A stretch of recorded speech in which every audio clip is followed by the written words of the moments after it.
So, the way that we're going to start building the weapon is we have to start with a core. There are many different cores to choose from, but the specific style core that I chose is a 3/4 Schedule 40 PVC pipe. These are found at Lowe's and Home Depot or any hardware store that you can find in your area, and they're everywhere, and they're really cheap, about $2 to $3 for 10 feet of PVC pipe. There are also Schedule 80 that is stronger and a bit heavier but can do longer weapons a lot better. The only schedule that is in my places are Schedule 40, so I use Schedule 40 and it works out pretty good. Schedule 40 will get you up until about a 48-inch length of a weapon. You don't want to go above that with PVC pipe, that's for certain. And as I said before, that works for me. Somebody who swings like really hard, you don't want to do that at all because it'll snap on you. So basically I stick to anything below a great weapon. I stick with the PVC pipe because it's close, it's available, it's cheap, and it works. Alright, whenever you grab your 3/4 Schedule 40 PVC pipe, you can cut it in many different ways. This is the way that I do it. I start with a length of 25 inches. I have a mat here that has measurements on it for fabric, and it's pretty useful whenever it comes to things like this, but you mark it off at 25 inches. But what you want to do whenever you mark out a core for your weapon is you want to take in consideration that the weapon is going to be longer than the core itself. You're going to build up foam on the bottom of the weapon, you're going to build up foam on the top of the weapon, and this comes out to about 3 inches extra foam. So you want to take off 3 inches of your core, or total length, that you want your weapon to be in order for it to eventually reach that length. If you start off with a 25-inch core, it'll end up 28 inches after you build all the foam and everything on top of it. So be sure to take off that 3 inches ahead of time. I use a PVC pipe cutter such as this because while I do build a lot of them, I don't build hundreds of them at once. I might build 20 at the most, but you'll line it up. What you want to do is you want to try to angle it straight up and down like that. If you tilt it this way or this way, it'll cut it that way, and it'll end up not being all that legal because now you have a point that will stab through the foam. So you want to make it as even as you possibly can. There. Usually I have to use both hands, especially if I'm over a table. You also don't want to move it this way or that way as well. So basically just try and keep it as straight as possible. Once you have your 25-inch core, what we're going to do next is we're going to cap it. What you're going to need in order to cap a weapon is you're going to need some duct tape and some cloth tape. Now this is the method I use once again. I will keep on saying this as I go through it to let you guys know that you can do whatever you want. I'm just doing it the way that I know. What you're going to do is you're going to take your duct tape, and as you can see I've split it in half already, and it goes over the core a lot better that way, and it saves on a little bit of duct tape. So I will rip up this half, pull it out. And the reason why I'm capping the core is to make it, instead of a hollow surface, to make it a solid surface. Once it's a solid surface, it'll dig into the foam less whenever you go to stab somebody, as opposed to this, it's still a little bit of an edge to where it will cut into the foam as you use it. But if you make it a solid surface, it's a nice flat surface and it won't cut the foam as much. Some people, as I used to do, use quarters and such in order to make it a nice solid surface, but I've learned that as long as it's solid, it doesn't have to be like very strong. So what I use is just 4 layers of duct tape. I'm just screwing around on there. And to do that, I lay it over one way, rip out the excess, lay it over the other way,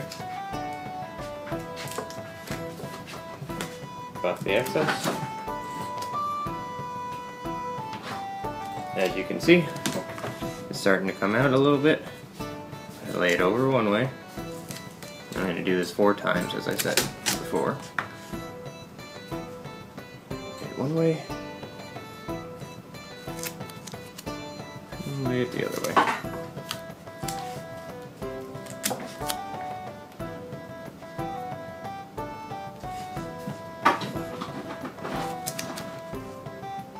And then I'm going to wrap one all the way around and make sure that it stays on there nice and good.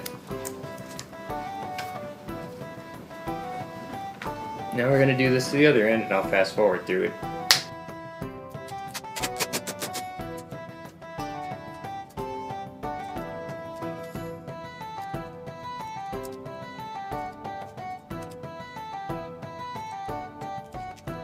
Now that you got your core nice and capped, what you want to do is you want to cover the caps in cloth tape, because duct tape does not like to adhere to the adhesive that we will be using today.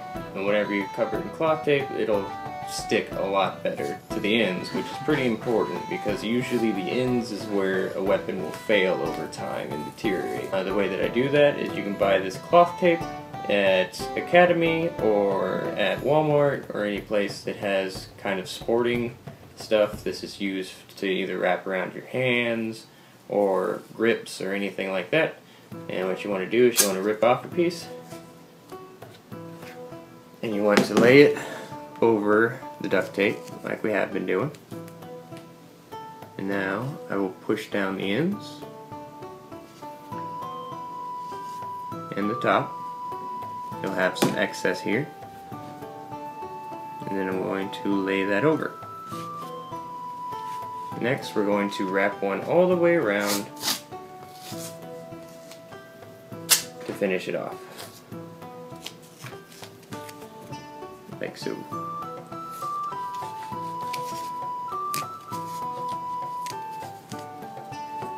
I'm just going to rip off the excess here. Press it down as flat as it can be, and now you have a nice cloth tape cap. I'm going to do the other side as well, but I'm going to fast forward through that too.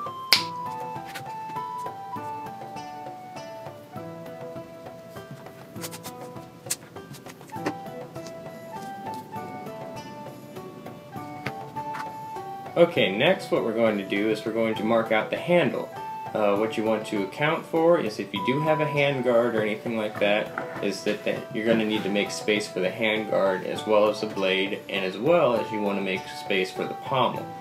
So we're going to mark out the handle in between where the pommel ends and the hand guard ends. And how we're going to do that is I usually wrap a foam that's 3/4 wide around the pommel, just because that's the foam that I have laying around. You might be able to go a little bit shorter, you can always go longer, but you don't want anything too short or it'll fall apart, and I'll explain this later, but as of right now I'm going to mark out 1 3/4 on the pommel end. And I'm going to do that over here though, because it's where my measuring mat is. 3/4 is going to look like that. I, of course, did not mark it all the way around, so I'm going to do that right quick. It doesn't have to be exact, you just have to get the right idea. My handles for these weapons, I always forget what they are, but luckily enough I have them sitting around so I can tell. They are about 6 inches long. It's a little long for a one-handed weapon, but the only reason why I make long handles for community swords such as this is because Dagorath weapons, as compared to real weapons, are a lot bigger, a lot wider, a lot thicker than real weapons are. So if I make the handle a little bit longer, it kind of evens it out, as opposed to it's going to look very large if I put a tiny, tiny handle on it and this big old thick blade. So I'm marking out the 6 inches.